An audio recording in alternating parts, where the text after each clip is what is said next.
Welcome to the YouTube channel of Adarsh Navodaya education group. अभी हम लोगों ने पोटेंशियल के बारे में पढ़ा था कि पोटेंशियल यानी विभव क्या होता है, कैसे ज्ञात करते हैं, एक्चुअली इसकी जो इंटरनल स्ट्रेंथ होती है वो क्या होती है। हमने इसके बारे में अभी पढ़ा था, सीखा था और विभवांतर सीखा था। अब हम लोग इसकी कैलकुलेशन करेंगे। कैलकुलेशन कैसे करेंगे कि एक कोई आपको चार्ज दे दिया जाएगा और उस चार्ज के कारण जो इलेक्ट्रिक फील्ड बना उस पर कोई अन्य आवेश रखा जाए तो उस बिंदु पर विभव ज्ञात कर लेंगे, उस आवेश को रख करके, जिसे हम परीक्षण आवेश कहते हैं। तो जो विभव होगा वो परीक्षण आवेश के कारण नहीं, उस आवेश के कारण होगा जिसके कारण विद्युत क्षेत्र क्रिएट हुआ है। टॉपिक है किसी बिंदु आवेश के कारण किसी बिंदु पर विभव या बिंदु आवेश के कारण विभव। तो इसको समझेंगे ध्यान से।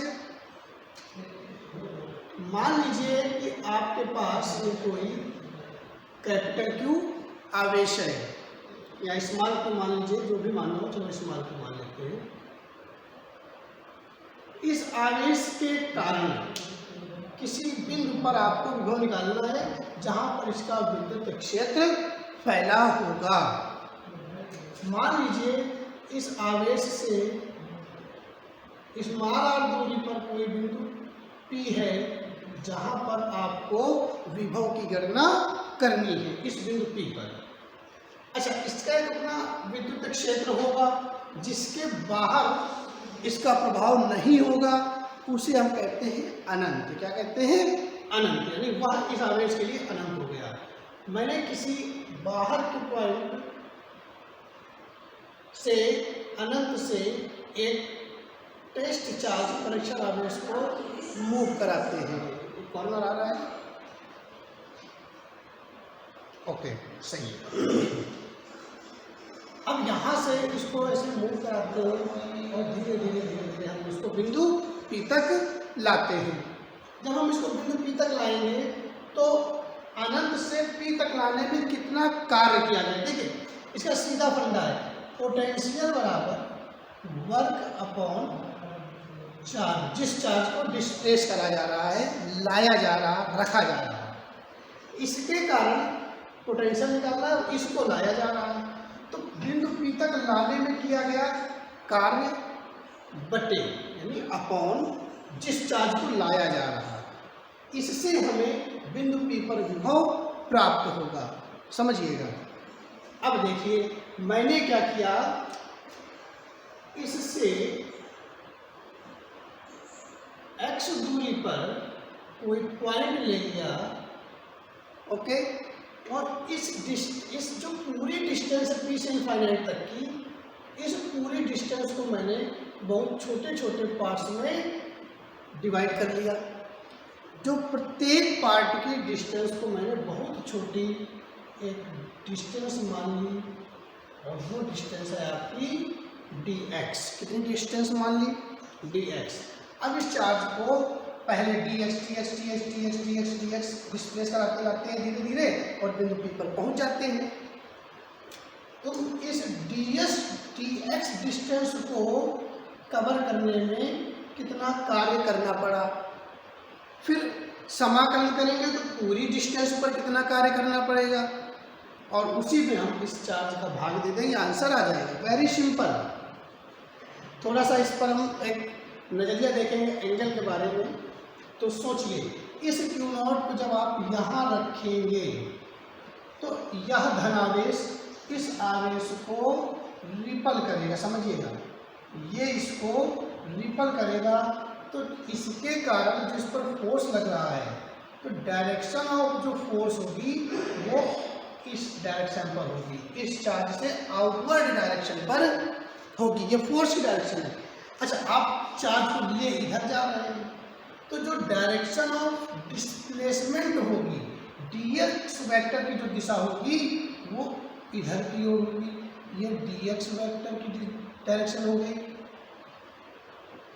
तो अगर मैं देखूं तो तो जो इलेक्ट्रिक फोर्स लग रहा, Fe भी लिख सकते हैं, जो इलेक्ट्रिक फोर्स लग रहा और जो डिस्प्लेसमेंट हो रहा, they are in opposite direction, so the angle between force and displacement should be 180 degree.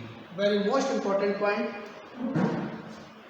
यदि यह चार्ज माइनस में होता तो फोर्स की डायरेक्शन भी यही होती और डिस्प्लेसमेंट की डायरेक्शन भी यही होती। इस बात को आप ढंग से समझ लीजिएगा। तो यह एंगल हो गया। लैंग्वेज क्या होगी? लैंग्वेज कैसे लिखेंगे? माना कोई प्लस क्यू आवेश बिंदु O पर स्थित है, इससे स्मॉल r दूरी पर कोई बिंदु P है जहां पर हमें विद्युत विभव की गणना करनी है। अनंत से किसी परीक्षण आवेश Q0 को P तक विस्थापित किया जाता है। अतः इसके मार्ग पर जो पाथ है उसको हम dx के अनंत एलिमेंट्स में डिवाइड कर लेते हैं, अनंत भागों में डिवाइड कर लेते हैं, बांट लेते हैं। बिंदु O से x दूरी पर कोई अल्पांश dx है, O से x दूरी पर कोई अल्पांश dx है, जिसकी दिशा Q की ओर यानी O की ओर होगी, जबकि प्रतिकर्षण बल लगने के कारण जो बल की दिशा होगी वो बाहर की ओर होगी।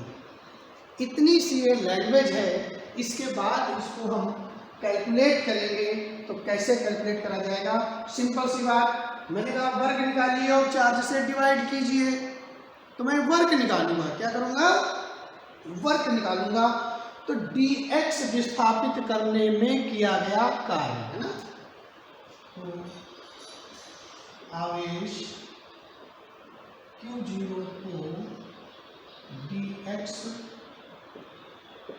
विस्थापित करने में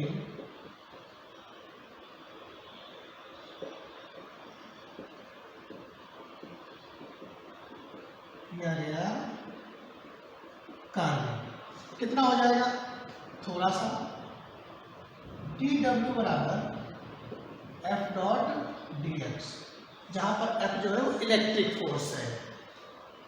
क्या dw बराबर हो जाएगा F dx cos of 180 degree, यानी dw बराबर हो जाएगा cos 80 वैल्यू -1 होती है, -1 का मल्टीप्लाई करेंगे तो माइनस ऑफ F dx बन जाएगा।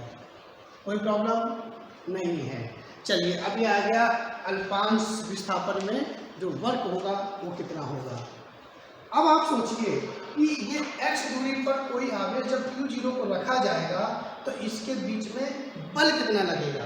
तो जो कूलाम फोर्स होता है K Q1 Q2, तो Q1 हो गया Q और Q2 हो गया ये अपॉन r², यानी आवेशों के बीच दूरी तो x है तो upon x²। This is the coulomb force between both charges, दोनों आवेशों के बीच में यह कूलाम बल हो गया। ये वैल्यू यहाँ पर मैं रख दूंगा तो वर्ग हो जाएगा आपका K Q1 Q2 upon r² dx of negative. Okay, के इस बात को दर्शा रहा है कि यहाँ पर वैक्यूम या निर्वात यानी हवा है, तो इसलिए यहाँ पर निरपेक्ष जो विद्युतशीलता है वह 1 हो जाएगी। ओके, ये वर्क आ गया। अब अनंत से r तक विस्थापित करने पर यानी बिंदु P तक विस्थापित करने में कितना कार्य करना पड़ेगा? आता है अनंत से बिंदु P, यानी जो r दूरी पर है उसे समझ रहे हैं ना, ये इसलिए r यहाँ पर मैंने लिख दिया। बिंदु P तक विस्थापित करने में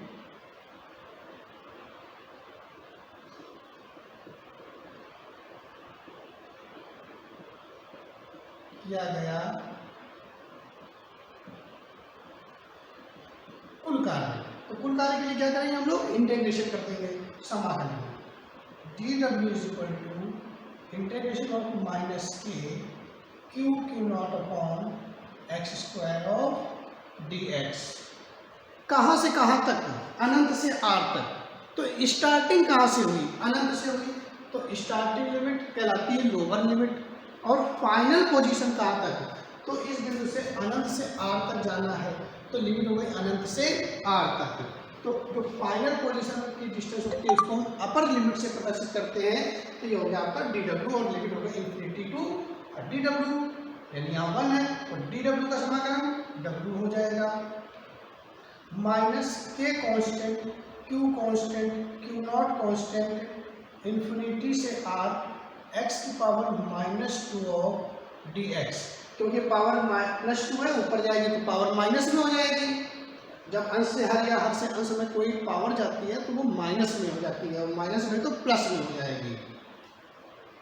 W is equal to minus के क्यू नॉट एक्स की पावर -2 + 1 अपॉन -2 + 1 लिमिट इन्फिनिटी से आर। समाकलन किया मैंने भाई, तो समाकलन का फॉर्मूला क्या होता है देखिए, इंटीग्रेशन ऑफ एक्स की पावर n डी एक्स बराबर एक्स की घात n + 1 अपॉन n + 1, ये समाकलन का सूत्र होता है। तो x की घात n, तो x की घात n + 1, यहाँ पर x की घात n की जगह क्या है -2, तो x की घात n का मतलब -2 + 1, और अपॉन में n के स्थान पर -2 और +1, n + 1 -2 + 1, ये हमने फॉर्मूला लगा दिया यहाँ पर और वैल्यू रख दी। नेक्स्ट इधर सॉल्व कर देते हैं, देखिए क्या हो जाएगा, W इज इक्वल टू के माइनस का के क्यू नॉट अपॉन, सोचिए -2 + 1 क्या बन जाएगा -1, ये -1 मैंने यहाँ पर ले लिया, ये बन गया x की पावर -2 + 1, तो घात हो जाएगी इसकी -1, x की घात -1 इन्फिनिटी से r, इसको कट कर देते हैं।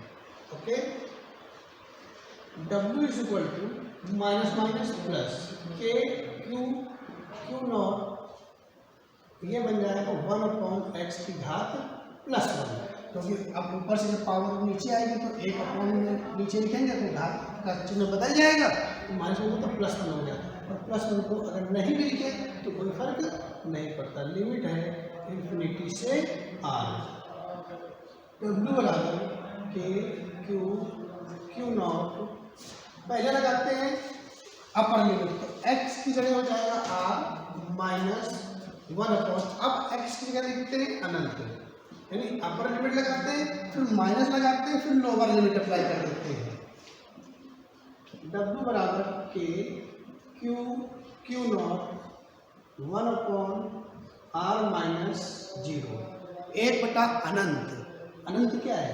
बहुत बड़ी संख्या है, और बहुत बड़ी संख्या का जब आप 1 में भाग देंगे तो आप देखिए ना, 1 मान लो आपने कर दिया ऐसे 0 0 0, बहुत बड़ी संख्या लेंगे, तो जब भाग देंगे तो पॉइंट लगाएंगे, 1 0 लगाएंगे, यहाँ 0 लगाएंगे, यहाँ 0 लगाएंगे, यहाँ 0 लगाएंगे, कितने 0 हैं तब तक 0 लगाओ जब तक आपको नींद नहीं आती, यार 1 करोड़ 0, तो यहाँ करोड़ 0 बढ़ाने पड़ेंगे, यहाँ पर करोड़ 0 आ जाएंगे, फिर एक बार डिवाइड होगा, तो ये बहुत ही सूक्ष्म संख्या होगी, और वो सूक्ष्म संख्या लगभग 0 हो जाएगी, तो ये वैल्यू हो गई 0। W इज इक्वल टू आ गया के क्यू नॉट, और ये बचा r।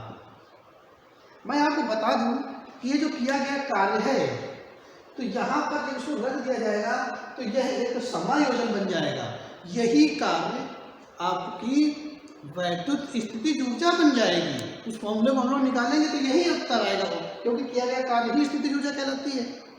किसी एकांक धनावेश को अनंत से बहुत धीरे धीरे, यानी गतिज ऊर्जा में बदले बिना किसी बिंदु तक लाने में किया गया कार्य ही उसमें विद्युत स्थिति ऊर्जा के रूप में संचित हो जाता है। तो जब ये ऊर्जा का भी फॉर्मूला ऐसा ही आएगा, अभी हम लोग उसको समझेंगे अगले डेरिवेशंस में। ये कार्य आ गया, मैंने कहा कार्य में क्यू नॉट से डिवाइड, जो चार्ज विस्थापित किया जा रहा, उससे डिवाइड कर दीजिए तो पोटेंशियल बन जाएगा। तो मैंने क्या किया, W इस Q नॉट को मैं यहाँ पर ले आया, ये बन गया आपका KQ upon R and W upon Q known as potential is equal to KQ upon R।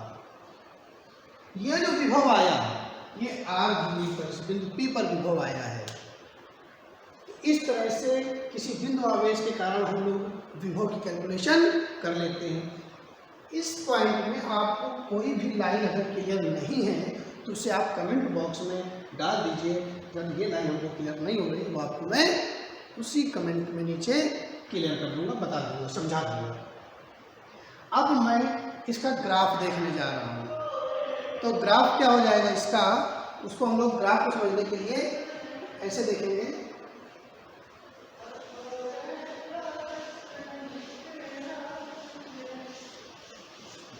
तो यहाँ देखें तो जो पोटेंशियल है वो R के इनवर्सली प्रोपोर्शनल है। VR ग्राफ चूंकि V बराबर आया KQ अपॉन R, यानी V proportional to 1 upon R, या V proportional to 1 upon R, या V inversely proportional to R। तो देखिए कैसे चेंज होगा, इस तरह से चेंज हो जाएगा R के साथ में पोटेंशियल। थोड़ा धीरे कर्व में स्लोप कम रहेगा, ज्यादा स्लोप जब स्क्वायर होगा तो ज्यादा स्लोप आ जाएगा, क्यूब हो जाएगा बहुत ज्यादा स्लोप आ जाएगा। समझ में आ रही बात, क्योंकि तेजी से बदलेगा, यहाँ पर धीरे से घट रहा है। जो तीव्रता में था ना उसकी तुलना में धीरे धीरे घटता है, तो ये इसका ग्राफ हो गया। या कुछ ग्राफ ऐसे पूछ सकता है कि 1 अपॉन R के साथ में विभव का ग्राफ कैसा होगा, तो ये स्ट्रेट लाइन हो जाएगा। क्यों? क्योंकि जो विभव है वो 1 अपॉन R के साथ तो समानुपाती में है, तो 1 अपॉन R के साथ ये स्ट्रेट लाइन ग्राफ दे देता है। एक नंबर में क्वेश्चन पूछा जाता है कि अगर कोई आपने चार्ज रखा है और R दूरी पर आपने विभव निकाला और तीव्रता निकाली, तो दोनों के ग्राफों में अंतर क्या है, एक साथ ग्राफ खींच करके समझाना होता है। तो बहुत सिंपल है, इसको हम लोग देख लेंगे कैसे।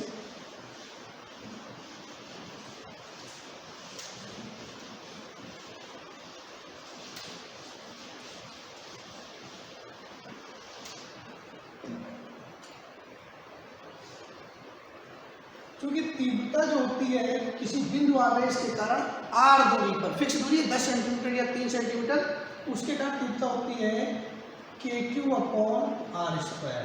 यानी जो तीव्रता होती है वो R स्क्वायर के व्युत्क्रमानुपाती होती है, जबकि विभव जो होता है KQ अपॉन R, यानी potential inversely proportional to only R, केवल R के व्युत्क्रमानुपाती है। तो देखिए तीव्रता दूरी के साथ स्क्वायर के रूप में घटती है। R की वैल्यू 2 तो यहाँ 4, यहाँ पर 2, R की वैल्यू 3 तो यहाँ पर 9 हो जाएगा, यहाँ पर 3। तो जो तीव्रता है वो स्क्वायर के रूप में घटती है, तो तीव्रता तेजी से घट रही है। तो तीव्रता के लिए जो दूरी के साथ ग्राफ होगा उसमें स्लोप ज़्यादा हो जाएगा, जबकि विभव के लिए स्लोप कम रहेगा। Got my point? तो इसका ग्राफ हम लोग एक साथ कैसे बनाएंगे, इस तरह से हम एक कॉमन ग्राफ प्लॉट करते हैं R के साथ में और इंटेंसिटी एंड पोटेंशियल।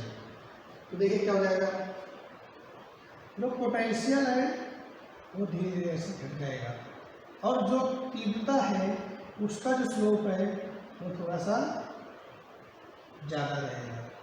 ओके, तो देखिए क्या हो जाएगा, तो ये जो ग्राफ है ये पोटेंशियल को बताता है प्रोपोर्शनल टू 1 अपॉन R या इनवर्सली प्रोपोर्शनल टू R, जबकि ये जो डॉटेड लाइन है ये आपकी इंटेंसिटी को डिनोट करता है proportional to 1 upon R square या inversely proportional to R square. तो इसका स्लोप मैंने ज़्यादा दे दिया, इसका स्लोप कम दे दिया।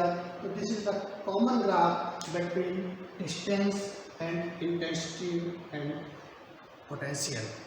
इस तरह से हम इसके ग्राफ के बारे में जानकारी प्राप्त करते हैं। इसमें आपको जो भी प्रॉब्लम हो आप कमेंट बॉक्स में डालिएगा। इसके बाद हम लोग डाइपोल के कारण पोटेंशियल पढ़ेंगे, इंटेंसिटी पोटेंशियल में रिलेशन पढ़ेंगे, किस तरह से होते हैं, तो इसके बारे में हम लोग पढ़ेंगे अगले वीडियो में। तब तक के लिए नमस्कार।